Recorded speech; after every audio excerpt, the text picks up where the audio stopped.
सासू बोल जानी बोली हम झार के चलब। सासू बोल जानी बोली हम झार के चलब। ज्यादा बोलबू त झोटा वाला सार के मारब।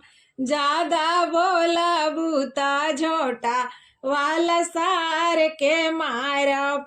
10 लाख पापा हमर देले बाड़े कोएस, एही से ससुरावा में करो तानी ओएस।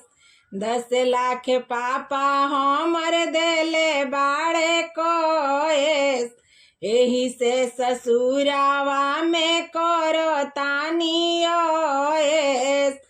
केतनो डराइबू नाही डर के रहब। केतनो डराइबू नाही डर के रहब। सासू हमहू ससुरावा में लड़ के रहब। सासू हमहू ससुरावा में लड़ के रहब। सासू हमहू ससुरावा में लड़ के रहब।